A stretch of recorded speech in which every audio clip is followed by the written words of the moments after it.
Et bienvenue à tous dans ce résumé de God of War Ragnarok. Comme d'habitude, j'essaye d'être le plus direct sans m'éparpiller dans tous les sens, mais la mythologie qui est traitée ici est très complexe. Et puis en plus, l'histoire du jeu fait quand même 20 heures. Bon, ce qui est bien, c'est que je suis sûr que vous allez apprendre des trucs. Donc, sans plus attendre... Cette suite a lieu environ 2 ans après l'épisode sorti en 2018.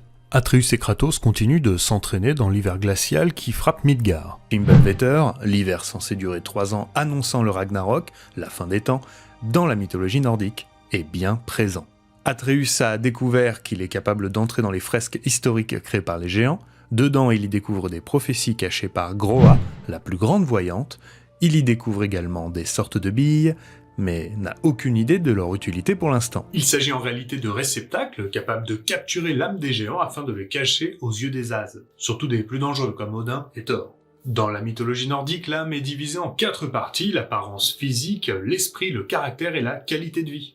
Il est rare que ces parties soient séparées, mais ça arrive pour un des personnages, c'est le cas de Brok, mais on y reviendra plus tard. Ce que vous devez retenir pour l'instant, c'est qu'on peut retirer l'âme d'un être pour l'insuffler dans un autre, voire même dans un objet. C'est d'ailleurs ce que fait Atreus dès le début de cette histoire avec l'âme de son loup mourant, Fenrir, qu'il enferme, sans s'en rendre compte, dans le couteau de chasse hérité de sa mère. La mort de l'animal tant aimé et les 2 ans d'entraînement rude, sans avoir de réponse sur qui il est vraiment, font qu'Atreus, encore une fois à ses dépens, se change en ours et attaque tout ce qui bouge.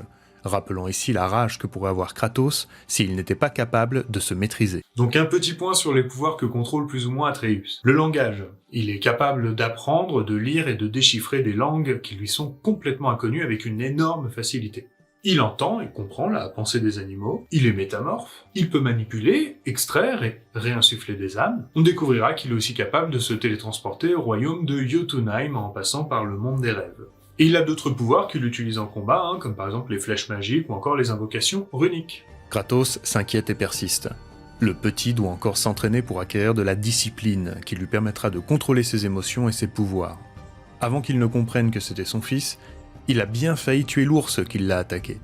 Sa transformation a d'ailleurs fragilisé le sort de protection remis en place autour de leur refuge pour éviter que les dieux ne puissent venir les attaquer. Que ce soit Freya, qu'ils croisent parfois en dehors de leur foyer, toujours furieuse pour la mort de Baldur, ou les dangereux As pour les morts de Modi et Magni, les enfants de Thor. La nuit venue, les héros découvrent justement que Thor et Odin en ont profité pour s'infiltrer dans les lieux. Leur rencontre se fait dans une ambiance bien évidemment tendue, mais Odin propose un pacte de paix. Si le héros ne s'occupe plus de lui, et surtout si Atreus arrête de chercher secrètement Tyr, le dieu de la guerre locale, alors Odin les laissera tranquilles, et supprimera même Freya afin que les héros soient tranquilles. Connaissant quelques antécédents d'Odin, et surtout ce que valent la parole des dieux, Kratos refuse l'offre. S'ensuit alors un combat de titans entre le fantôme de Sparte et le dieu du tonnerre. Le combat reste inachevé. Thor s'en va, laissant Kratos retourner vers sa maison, où Odin est resté seul avec son fils. Odin souhaite en réalité inviter le petit à le rejoindre à Asgard, car il dit qu'il pourrait ainsi arrêter la fin du monde ensemble. Thor avait d'ailleurs pour ordre de ne pas tuer Kratos afin de ne pas se faire d'Atreus un ennemi. Dommage pour les dieux As, car Fimbulvetter a affaibli les pouvoirs de Kratos, ses armures forgées par les nains sont devenues inutilisables, et se battre contre un combattant maniant le marteau légendaire Mjolnir avec autant d'aisance était un cocktail parfait pour se débarrasser de lui pour de bon. Atreus révèle alors à son père qu'il peut entrer dans les fresques. C'est pour cela qu'il cherchait Tyr, alors que tout le monde le croyait mort. Une prophétie cachée indique qu'il est enfermé quelque part. De plus, le fait qu'Odin souhaite que le gamin cesse ses recherches est sûrement un indice supplémentaire de la survie du dieu de la guerre. Les indices trouvés, qui parlent de la prison de Tyr, mènent les héros au royaume des nains, Svartalfheim. Dont l'origine mythologique est parfois partagée, on ne sait pas si on doit l'appeler Svartalfheim, c'est-à-dire le royaume des elfes, ou bien Nisavellir, le royaume des nains. Dans le jeu, ils ont décidé de garder Svartalfheim, mais c'est clairement le monde des nains qui habite dans une ville qui s'appelle Nisavellir. Mais avant cela, les héros se font inviter par Brok et Sindri à venir vivre dans leur maison cachée dans le monde entre les royaumes creusés à même l'Yggdrasil. Ici, ils sont à l'abri des dangers de l'hiver, aussi bien que du regard d'Odin. Grâce à leur magie et leur technologie, ils créent un portail spécial qui leur permet de passer à travers les royaumes s'ils possèdent la graine de l'arbre monde correspondante. Et c'est ainsi que les héros se lancent à la découverte du royaume de Svartalfheim.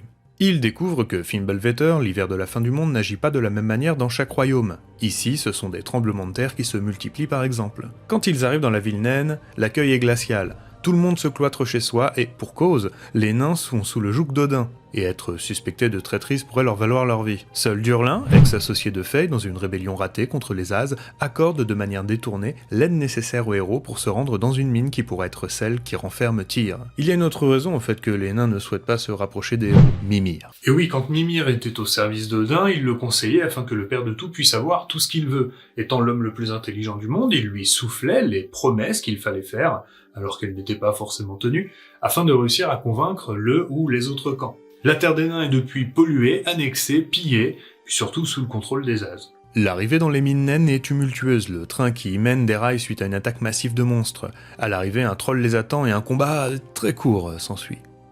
Après avoir compris et utilisé le réseau complexe de passerelles et de grues, les héros entrent dans la mine. Kratos n'est pas vraiment sûr de vouloir trouver le dieu de la guerre, il connaît le prix de la guerre, et ne voudrait pas que son fils y participe. Mais quand enfin le duo trouve le dieu nordique déchu, c'est un homme faible, peureux et resté trop longtemps à l'ombre qu'il trouve. Bon, ceci n'est qu'une mise en scène terrible faite par Odin, car Tyr, ici présent, est en fait Odin lui-même qui a pris ses traits. Le véritable Tyr est dans une prison à Asgard où Odin garde tous les modèles dont il souhaite pouvoir prendre la forme. En effet, il a besoin d'un modèle vivant pour que son sort fonctionne. Nous allons donc suivre la suite de l'histoire en prenant en compte ce fait pour bien comprendre toutes les subtilités scénaristiques que cela engendre. Tout d'abord, Tyr prend toutes les informations dont il a besoin. Qui sont les héros? D'où viennent-ils? Pourquoi l'avoir libéré? Quel est leur objectif? De plus, afin qu'on ne puisse lui reprocher quoi que ce soit, il se place tout de suite en tant que pacifiste qui a renoncé à la violence. Et quand on lui pose des questions, il prétend être trop fatigué pour savoir s'il connaît les réponses. Pour finir, son coup de génie réside dans le fait de se faire passer pour agoraphobe, à cause de sa longue détention. Ceci lui permet d'obtenir une petite pièce à part dans la maison arbre des nains. Il y installera secrètement un de ses corbeaux, ce qui lui permettra de revenir et de repartir quand il le souhaite et en toute discrétion. Atreus est bien conscient que l'allié trouvé en Tyr est très décevant. Afin de se racheter, il part en quête d'aller voir directement Freya pour la rallier à leur cause. Après tout, elle déteste aussi Odin. S'il part secrètement et sans son père, une amitié puissante est née durant ces 2 dernières années entre Sindri et lui. Le nain avait d'ailleurs veillé sur lui chaque fois que l'enfant partait secrètement visiter des fresques Jötnar. Ensemble donc, ils partent à Midgard trouver des infos auprès du Serpent-Monde et essayer de raisonner Freya. Jormungand ne lui donnera qu'un indice énigmatique. Le bois de fer. Quant à Freya, elle est clémente envers le petit et l'écoute parler. Les géants sont morts, Tyr est sauvé, et tout le monde est en train de s'unir contre Odin. Après une petite phrase façon le roi lion, Atreus est éconduit et les 2 amis rentrent avec l'impression de n'avoir encore une fois rien accompli. Un nouveau plan est décidé. Chaque fresque peinte par les géants parle d'un personnage en particulier. Aller à Alfheim afin d'aller visiter la fresque qui parle de Groa la voyante paraît une bonne idée. Si elle parle d'elle-même dans une prophétie, cela doit sûrement contenir un secret important. Dans le royaume des elfes, on comprend que les elfes blancs et les elfes noirs continuent à se battre sans relâche, et surtout qu'à une autre époque, il s'agissait du même peuple. Mais lors de la création des 9 royaumes, le lac des âmes a émergé, un endroit où les âmes des défunts se réunissent. En fonction de votre race, de votre mort et de pas mal d'autres paramètres, votre âme ne va pas exactement au même endroit. Certaines vont au lac des âmes, d'autres vont directement au Valhalla, et puis d'autres sont jugées à Helheim. Et tout ça est lié à la quête ultime et obsessionnelle d'Odin, car les As ne savent pas où ils vont après leur mort. Dans le royaume des elfes, Atreus comprend que tout n'est pas manichéen. Les elfes blancs sont des accros à la lumière du puits et s'en servent pour évoluer, alors que les elfes noirs sont plutôt conservateurs du monde qu'ils avaient connu avant que la lumière n'apparaisse. Pour allégorie, on pourrait dire technologie et savoir contre tradition et écologie. Comme d'habitude, on fracasse tout le monde, pendant que Tyr joue toujours aussi bien son rôle de choqué face à la violence. Face à la lumière d'Alfheim, Kratos se laisse aller à l'égarement, continuant de nous rappeler à quel point Faye était importante pour lui. Odin en profite pour essayer de savoir ce qu'il se cache dans le puits de lumière, car Kratos y était entré 2 ans auparavant, ce qui normalement aurait dû le tuer ou le rendre fou. Mais Kratos ne partage pas ses souvenirs si facilement. Enfin, le groupe arrive à la fresque de Groa et entre à l'intérieur. Ici, il découvre que Groa a menti à Odin. Ce n'est pas tous les royaumes, mais seulement Asgard qui sera détruit par le Ragnarok. Le Père de Tout découvre ceci sous son déguisement en même temps que les héros. La prophétie laisse également voir un champion qui se dressera face à Odin. Un homme avec une lance et le Galahorn, le corps qui ouvrira les 9 royaumes et lancera le Ragnarok à l'assaut d'Asgard. Si l'on peut croire que c'est Tyr, car son arme de prédilection est la lance, ou encore que c'est Atreus, car il est le dernier géant à pouvoir assumer le rôle de champion des géants, nous découvrirons plus tard qu'il s'agit bien de Kratos. S'ensuit une scène mythique de fuite pour rentrer à la maison et faire le point sur les infos acquises. Une dispute éclate entre un Atreus motivé par les prophéties et un Kratos anxieux de voir la voie qu'emprunte son fils. L'enfant part se coucher, mais sur son lit sort la bille qu'il a trouvée dans la fresque de Groa, qui elle aussi parlait du mystérieux bois de fer, un endroit sacré pour les géants dans leur royaume de Jotunheim. Entre son envie de fuir la maison et son attirance pour le bois de fer, il se retrouve téléporté au milieu de la nature de Jotunheim. Il y suivra une meute de loups qui le conduira jusqu'à Angerboda, une jeune géante dont la prophétie dit qu'elle mettra Loki sur la voie sacrée pour le Ragnarok. Pour info, et selon la mythologie, le fait de voyager comme ça pour Loki est directement inspiré du lieu appelé Lutangard, la forteresse extérieure, un endroit dont Loki serait le maître par nature. Dans le jeu, c'est un endroit qui a été rêvé par Ymir, le premier géant. En voyant la fresque de son destin, Atreus comprend une chose que Kratos savait déjà. Son père est censé mourir pendant le Ragnarok. Petite subtilité ici, Faye a fait en sorte de cacher les véritables prophéties afin que les héros puissent choisir leur destin eux-mêmes. Car en vérité, il était annoncé depuis longtemps chez les géants que Kratos devait être le champion, le général qui allait mener tous les royaumes dans la lutte contre Asgard lors du Ragnarok. Mais connaissant la nature de Kratos, le fait qu'il ne veuille plus faire la guerre, il ne veuille plus être un tueur de dieux, je vous rappelle quand même qu'il a tué sa première femme, sa fille, et qu'il a même tué son père, Zeus, dans les épisodes précédents. Donc sachant cela, Faye a décidé de lui cacher la vérité afin qu'il ne se sente pas obligé d'aller prendre les armes par amour pour elle. Toute cette mise en scène prophétique finira par laisser Kratos et Atreus choisir pour leur propre destin, choisir par eux-mêmes, et ne pas spécialement suivre les prophéties. Auprès d'Angerboda, Atreus apprendra aussi à gérer sa forme de loup, une forme comparable à la rage spartiate pour Kratos, qui le rend vraiment puissant. Pour finir, la jeune fille lui parle des fameuses billes qui servent de réceptacle pour l'âme des géants. Ainsi, la pile de corps laissée à Jotunheim n'avait pour but que de tromper Odin et faire croire que tous les géants étaient morts. La prophétie dit que c'est à Loki que le sac de billes doit revenir, que c'est lui qui doit avoir le rôle de garder, de les utiliser et surtout de protéger ces géants cachés et en paix. Alors qu'il pense repartir pour chez lui, Atreus aide d'abord Angerboda à frotter sa grand-mère Grilla, qui dépossède les animaux de leurs âmes. Le duo s'infiltre dans la maison gargantuesque. Dans le sous-sol, Atreus/Loki décide d'utiliser un des réceptacles du sac de billes. Ensemble, les jeunes Jotnar insufflent une âme de géant dans un serpent qui en est complètement dépossédé. Ce serpent deviendra plus tard Jormungand, le serpent-monde qui dans la mythologie nordique est justement le fils de Loki et Angerboda. Alors en termes de chronologie, ça paraît un peu bizarre parce que le serpent-monde apparaît dans le premier opus de God of War en 2018. C'est ici l'image de l'Ouroboros qu'il faut avoir, le serpent qui se mord la queue, une sorte de boucle temporelle. Ici, Atreus fait naître le serpent. Ici, le serpent se bat contre Thor et à cause d'un coup surpuissant retourne dans le passé, comme dans la mythologie nordique. À ce moment-là, dans le passé, il aide Atreus et Kratos pendant l'épisode précédent, qui pourra permettre à Atreus de le faire vivre, de le faire naître, et donc de se battre contre Thor, et de revenir dans le passé, etc., etc. En repartant, les deux enfants affrontent la vieille géante et détruisent l'artefact qui lui permet de faire des rituels chamaniques. Angerboda regrette beaucoup ce conflit avec sa grand-mère, mais elle savait que celui-ci finirait par éclater. Atreus, en passant par le royaume des rêves, finit par rentrer chez lui. À son retour, Kratos et lui se disputent à cause de sa disparition qui aurait duré 2 jours. Celui-ci a promis à Angerboda de ne pas parler du bois de fer, un lieu si mythique que même Odin le pense imaginer. Il faut que cela reste ainsi, personne ne doit savoir son existence. Mais la dispute est interrompue par l'arrivée d'une combattante hors pair, une Valkyrie. Ici, on commence à voir déjà la profondeur de ce qui ronge Atreus.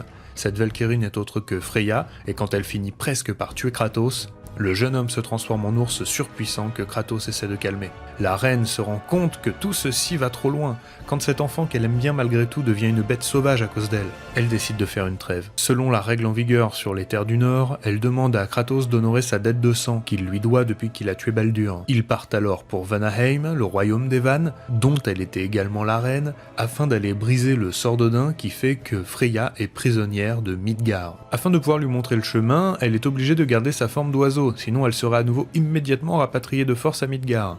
Dans le royaume Van, on apprend que les actes de Mimir ont ici aussi affecté tout le monde, notamment car il organisa le mariage entre Freya et Odin qui aurait dû servir à faire la paix entre les deux peuples, mais qui ne servit finalement qu'Ozaz à récupérer le pouvoir sur ses terres. Les héros tombent sur Freyr, le frère de Freya. Il mène un petit groupe de rebelles hétéroclites composé d'une naine, d'un elfe blanc, d'une elfe noire, d'un chien et d'un homme qui appartenait autrefois à une sorte de secte, les Vagabonds. Avant d'accepter de les aider, car ils sont avec Freya, Freyr dit qu'il aurait bien coupé la tête de Mimir lui-même en paiement des mauvais arrangements qu'il a fait pour son peuple. Ce qui est assez drôle puisque dans la mythologie nordique, ce sont les Vannes qui coupent la tête de Mimir. En effet, suite à un mauvais arrangement qui fait que les As prennent le contrôle de Vanaheim, la tête de Mimir est renvoyée à Asgard, Odin demande l'aide de Freya, et ensemble ils font un sort qui ressuscite la tête de Mimir. Alors Odin se balade ensuite avec la tête de Mimir accrochée sur lui, ce qui lui permet d'avoir les conseils de l'homme le plus intelligent du monde. Jusqu'au jour où Mimir demandera à avoir un endroit où vivre, mais ça, nous y reviendrons plus tard. Bref, pour l'instant, ce que vous devez retenir, c'est que Freyr n'est pas un chef aussi doué que sa sœur, mais qu'il est pourvu d'un certain charisme qui fait qu'il réunit les gens autour de lui. Les héros continuent leur aventure vers la maison de Freya où se trouve le sceau du sort d'Odin protégé par des branches de l'Hydraxil qui passent à travers des failles qui traversent les royaumes. C'est à ce moment-là que Nidhogg entre en jeu pour protéger les racines de l'arbre-monde. Bon, c'est le moment où j'ai plus le choix, où je dois vous parler de l'ensemble de l'univers, de l'Hydraxil, l'arbre-monde, et puis des 9 royaumes qui y sont associés. Midgard est le royaume des hommes, Asgard, le royaume des As, les dieux tout-puissants genre Thor et Odin, Vanaheim, le royaume des dieux Van, qui sont des dieux magiciens, Alfheim, le royaume des elfes, Svartalfheim, le royaume des nains, Helheim, le royaume des morts, Jotunheim, le royaume presque inatteignable des Jotnar, les géants, et les 2 royaumes primordiaux qui étaient là avant toute autre création, Muspelheim, le royaume du feu, lieu de vie du légendaire Surt, et Niflheim, le royaume glacial de la brume et de l'obscurité. Afin d'entretenir l'équilibre, l'arbre-monde est entretenu par Ratatosk, l'écureuil qui, à l'aide des 4 cerfs mythiques qui représentent les 4 saisons, ronge et régule la pousse des branches et des feuilles de l'arbre-monde. Du côté des racines, c'est Nidhogg qui s'occupe de réguler la pousse. Dans God of War, cette créature est aidée par sa descendance.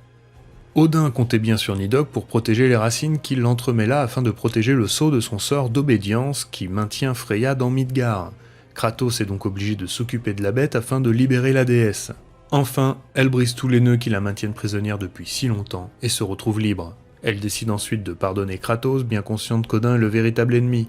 À leur retour, elle annonce à son frère qu'elle ne reste pas. Cependant, le frère et la sœur se promettent de s'entraider quand le moment sera venu. Il est temps de se retrouver pour Kratos et Atreus et de faire le point, mais cela part vite en dispute et les émotions de l'adolescent vont le dépasser. Il se transforme en ours et blesse Sindri en partant pour Midgard, pas tout à fait sûr de vers où il se dirige. Mais il commence à se dire que si les prophéties disent qu'il doit rejoindre Asgard, c'est peut-être son rôle afin d'aller en savoir plus sur son ennemi, ou apprendre comment empêcher la guerre, et surtout éviter que son père meure. Il trouve la maison de Freya en piteux état, il s'y réfugie afin de faire un feu et de s'y réchauffer de Fimbulvetter. Ici, il reçoit la visite des corbeaux d'Odin, et ceux-ci le transportent directement à Asgard, face au grand mur qui protège la ville des As. Odin aurait pu le transporter directement en ville, mais le fait de le faire venir en extérieur d'abord lui permet de montrer au jeune homme ses nobles intentions.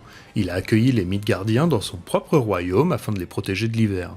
On découvrira plus tard qu'il s'agit en vérité d'une ruse du père de tout pour se servir des humains comme bouclier lors du Ragnarok. Atreus escalade le mur et voit cela comme un défi qu'Odin lui demanderait de relever. Arrivé en haut, il est guidé par Heimdall, un être abject qui peut voir les véritables intentions des gens. En combat, il peut également prévoir les coups de son adversaire, ce qui le rend particulièrement dangereux. Et qui, accessoirement, est l'être avec qui Loki doit s'entretuer pendant le Ragnarok selon la mythologie. Finalement, Heimdall accepte de conduire Loki à travers la ville, mais s'amusera un peu avec lui avant de se faire reprendre par Thor et Odin. Ensuite, l'accueil qui est réservé à Loki est parfait pour lui en mettre plein les yeux. Odin lui montre la ville et les nouvelles Valkyries qui sont à son service, les Eneyar, soldats morts au combat qui, une fois au Valhalla, sont à nouveau enrôlés pour servir dans l'armée du dieu. Et comment le dire autrement, Odin est vraiment aimable. Il offre à Atreus des livres de sa collection personnelle car il le sait curieux et ici pour apprendre. Il connaît le nom du petit personnel qui habite dans sa maison et semble se soucier d'eux. Passe rapidement dans le royaume des nains afin de renouveler la confiance qu'il a en eux à lui fabriquer des armes de guerre. Puis offre une chambre et de nouveaux habits à Atreus en lui promettant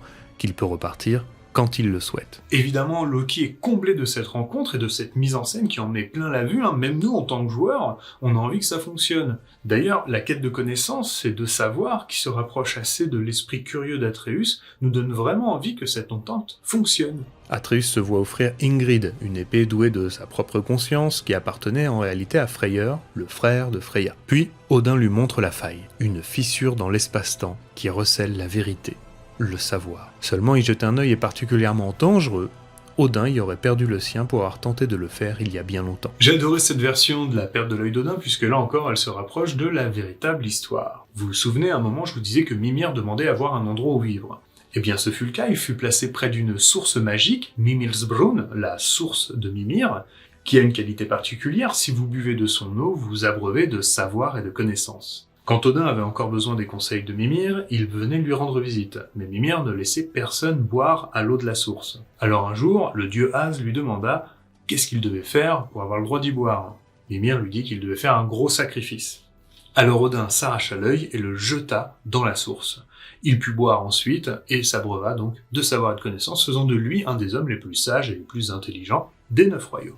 Odin est persuadé que l'utilisation d'un masque magique qui visiblement ne vient pas des 9 royaumes pourrait permettre de regarder dans la faille. Mais seul Atreus / Loki est capable de déchiffrer ce qui est écrit sur le fragment du masque déjà en sa possession, afin de trouver les autres morceaux. Persuadé que leur alliance pourra apporter tant de connaissances qu'elle permettra de tout régler, le jeune homme, escorté par Thor, part en quête de l'un des autres bouts du masque dans le royaume de Muspelheim. Le jeune homme réussit à fausser compagnie à Thor quelques minutes afin de visiter la fresque de Surt. Angerboda apparaît par magie et la visite avec lui. Ici, ils apprennent que Surt le géant de feu et Sinmara, son âme sœur de glace, vivant à Niflheim, devront un jour s'unir pour devenir le monstre du Ragnarok qui détruira Asgard. Loki poursuit ensuite son chemin avec Thor pour mettre la main sur cette deuxième partie du masque, puis rentre voir Odin et part se reposer, félicité de son efficacité. De son côté, Kratos décide d'aller voir les Nornes, figures divines ressemblant aux moires de son pays natal, celles que l'on nomme les filles du destin.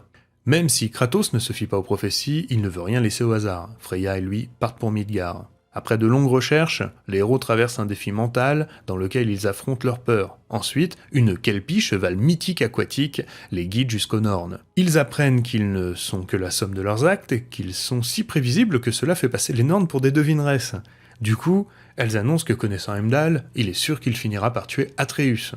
Kratos et Freya repartent, mais pas sans récupérer un artefact précieux, la corde qui servit à Odin de se sacrifier en son propre honneur, pendu 9 jours et 9 nuits en échange de l'apprentissage de la magie des runes.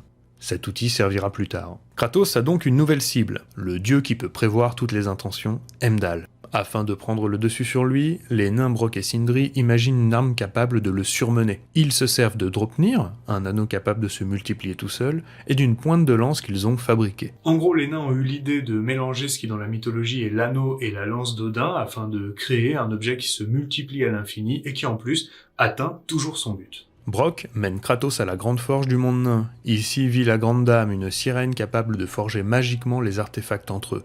Brok n'a jamais eu l'occasion de rencontrer la dame et ceci est peut-être pour lui le plus grand des honneurs qu'il puisse recevoir. Hélas pour lui, la sirène ne voit pas la forme matérielle des choses, seulement leur nature. Or, Brok ne s'en souvient pas mais Sindri l'a autrefois sauvé alors qu'il était déjà mort. Il s'était jeté dans le lac des âmes pour retrouver la sienne, mais ne rapporta que 3 parties sur 4. Sindri ne l'a jamais avoué, car il n'est pas bien vu de déposséder une personne du choix de vivre ou de mourir dans le monde nordique. Ceci est une véritable trahison. Ainsi dépossédé de sa nature, la sirène ne le voit pas, et la demande du nain qui est de bénir l'arme forgée passe à la trappe. Or, l'arme n'est censée être exceptionnelle que si un forgeron de renom qui a participé à sa conception l'a bénie. Kratos demande à Brok de le faire, mais celui-ci estime qu'il n'en est pas digne, étant un être incomplet. Et Kratos de lui répondre que seule la nature d'une chose compte, pas sa forme. Ainsi, l'arme se fait bénir par Brok et devient l'outil qui pourra surpasser l'essence de Heimdall. Pour Atreus, il est temps d'avancer vers sa prochaine quête du masque. Cette fois, c'est Trud, la fille de Thor, qui l'accompagne, ainsi que Heimdall. Mais il ne les aidera pas directement, ayant lui-même sa propre mission secrète, aller trouver un artefact capable de capturer la lune. Les enfants sont guidés par le masque jusqu'à Garm, un loup géant emprisonné ici pour de bonnes raisons. Il est capable d'ouvrir des brèches entre les royaumes et de faire déferler des morts dans le monde des vivants. Mais ceux-ci ne le savent pas, et Atreus, n'écoutant que son cœur, libère la bête. Surtout qu'il est persuadé de trouver un dernier bout de masque dans la salle qui est derrière lui. Hélas, derrière, c'est une salle vide qui les attend. Alors on ne comprend pas très bien pourquoi le masque décide d'amener le jeune homme à Garm, alors que jusqu'à maintenant il n'a fait que le guider vers des bouts manquants. On peut se dire que le masque est lié à la vérité et au savoir absolu, et donc au destin, donc il donne un coup de pouce au héros. Parce que vous allez le découvrir, le loup aura son importance par la suite. À son retour, Loki est déboussolé, il vient de mettre tous les royaumes en danger. Ce nouvel échec lui rappelle ceux du passé, encore une fois il a envie de fuir. Odin ne lui en veut pas. Il le laisse repartir chez lui, récupérant le masque et l'épée Ingrid, lui promettant que s'il souhaite revenir, il sera bien accueilli. En rentrant, il tombe immédiatement sur les conséquences de ses actes. La maison de Sindri est envahie par les Éléens, qui attaquent dans tous les sens. Tout le monde est choqué de comprendre que c'est à cause d'Atreus que ce mal les atteint. Tyr joue très bien son rôle d'accusateur choqué, et Kratos le défend. Il l'aidera à réparer son erreur, et ceci immédiatement. La chasse aux loups géants de Helheim commence. Si au début le duo fait en sorte de ne pas tuer la bête, ils se retrouvent bien vite en mauvaise posture et sont donc obligés d'achever le loup. Quand ils repartent, leur surprise est totale quand le loup les poursuit à nouveau. Gram est immortel. Ils remettent le loup à terre, mais rien n'y fait, il revient. Alors, Atreus utilise son couteau contenant l'âme de Fenrir afin de retrouver son compagnon poilu dans ce nouveau corps titanesque. Ainsi, même Kratos est surpris par les nouveaux pouvoirs de géant de son fils. Le duo aura alors une discussion. Ils prendront leurs décisions d'égal à égal à partir de maintenant. Ils pourront désormais même se séparer, sans que cela ne devienne un sujet de discorde. De retour, Atreus fait part du plan d'Odin à trouver le masque. Si Kratos et son fils se disent qu'ils devraient tout arrêter tant qu'il y en est encore temps, Freya part rejoindre son frère qui organise la résistance face à Odin. Quand le duo se rend au camp de Freyr ensuite, c'est Hildisvini, le sanglier de Freya, sous sa forme d'archévan, qui les accueille à la place du groupe de rebelles. Il leur explique, Freyr est prisonnier des soldats du Père de Tout, Freya et le reste de l'équipe sont partis le sauver. Mais ce n'est pas tout. Skoll et Ati, les loups légendaires qui gèrent la course du soleil et de la lune en courant après et ainsi font que le jour et la nuit se succèdent sans arrêt, sont à Vanaheim. Et oui, la légende dit que si les loups attrapent les deux astres, alors le Ragnarok aura lieu. Pour contrer cela, Odin demande aux siens de capturer la lune. Et depuis, le jour est sans fin à Vanaheim, ce qui risque de détraquer dangereusement le royaume. La mission du duo est alors de retrouver les loups et de remettre la lune en place. Celle-ci était enfermée dans un artefact d'Helheim gardé par les soldats d'Odin. Quand Atreus la libère, il tire une flèche qui relance le cours du temps à Vanaheim, tout en redonnant aux loups leur raison de vivre. Les animaux confient d'ailleurs aux dieux la possibilité de les appeler s'ils ont besoin de faire tomber la nuit ou au contraire lever le jour.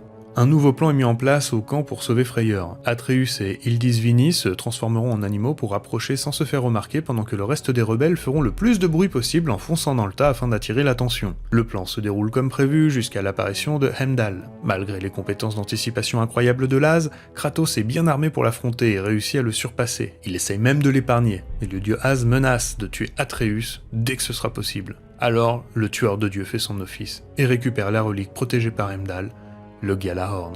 Freyr est bien sauvé par le reste des camarades rebelles, et la fuite qui s'ensuit est vraiment mémorable, que ce soit la course effrénée de Kratos couvert par ses amis, ou la découverte des capacités uniques du bateau de Freyr, le Skidbladnir, qui peut voler.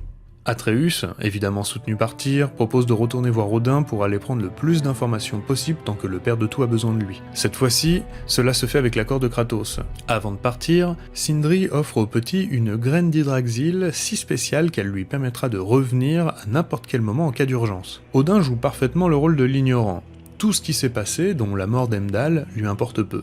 Seul compte le masque. La nouvelle traduction de Loki mène le jeune homme à Niflheim. Il récupère son matériel et part avec un dieu du tonnerre bien éméché qui a passé trop de temps à la taverne. Leur quête à Niflheim est une réussite et le masque est réassemblé. Odin et Sif, la femme de Thor, débarquent. Celle-ci demande justice pour la mort de ses enfants, Magni et Modi, et celle d'Heimdall. Le dieu du tonnerre perd son sang-froid sous les paroles de sa femme en désobéissant à son père. Atreus est obligé de fuir grâce à la pierre que Sindri a enchantée pour lui. Dans la maison, une dernière réunion a lieu, durant laquelle Tyr essaie de convaincre le groupe de ne pas créer le Ragnarok, mais plutôt d'infiltrer Asgard afin d'utiliser le masque à l'insu des dieux Az.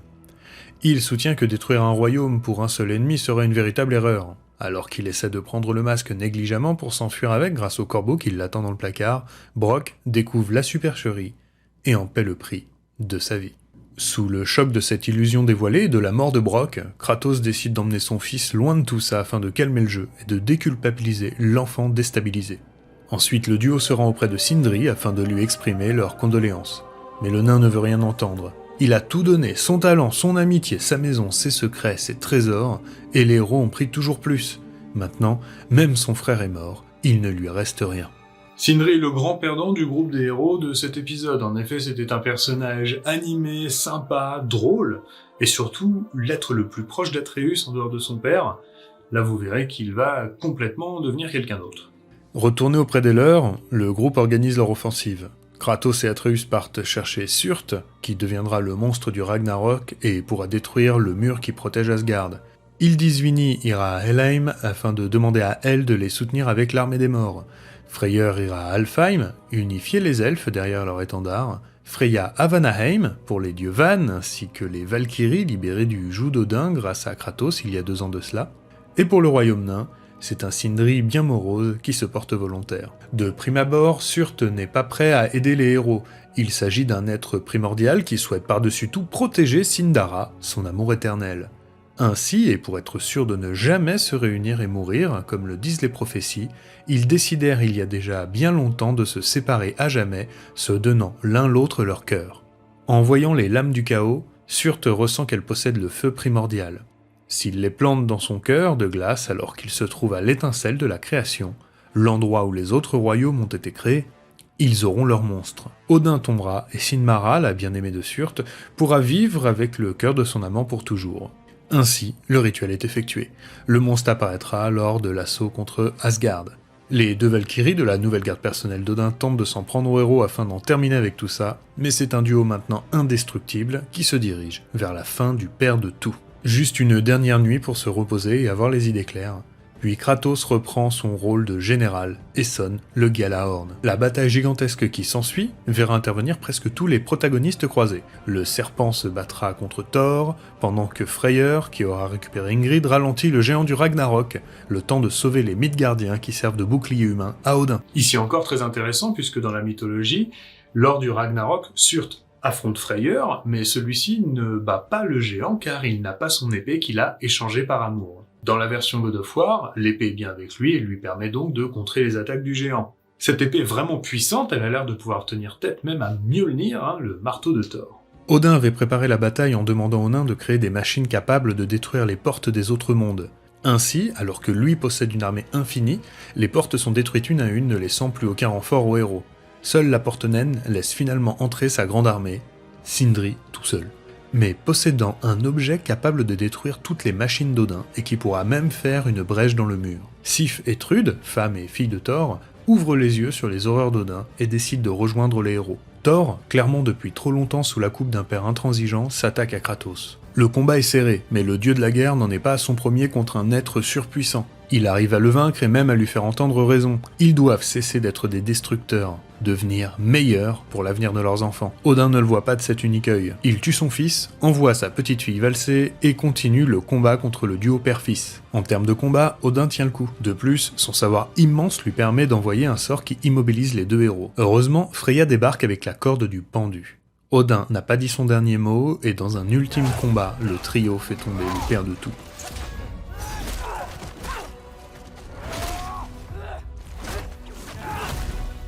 Atreus n'a pas le choix face à la persévérance du roi nordique. Il enferme son âme dans une bille de géant. Kratos confie à Freya le destin de cette âme, mais elle-même ne souhaite pas prendre de décision maintenant qu'elle est apaisée par la fin du père de tout. C'est cependant sans compter sur Sindri qui débarque et écrase la bille, les yeux encore injectés de sang, puis disparaît. Le Ragnarok va détruire le royaume d'Asgard et les héros n'ont aucune porte de sortie. Heureusement, Angerboda et Fenrir arrivent en créant une brèche de royaume.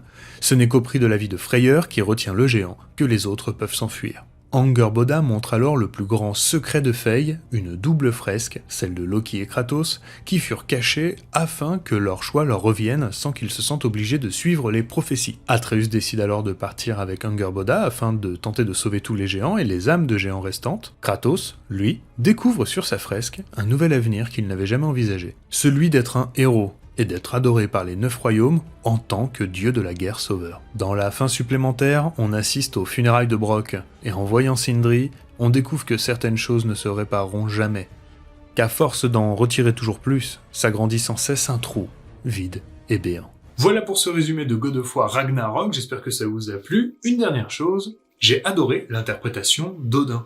Il représente tout ce qu'il y a de plus égoïste, de plus égocentrique, même son surnom, le père de tout, parle de lui-même. Là où dans les anciens God of War, le grand méchant c'était Zeus, un être de puissance, le dieu de la foudre, roi de l'Olympe, on se rend compte que dans cet épisode-ci, c'est plutôt Thor qui s'en rapproche lui-même, dieu du tonnerre, qui se rapproche de cette puissance et de cette force brute.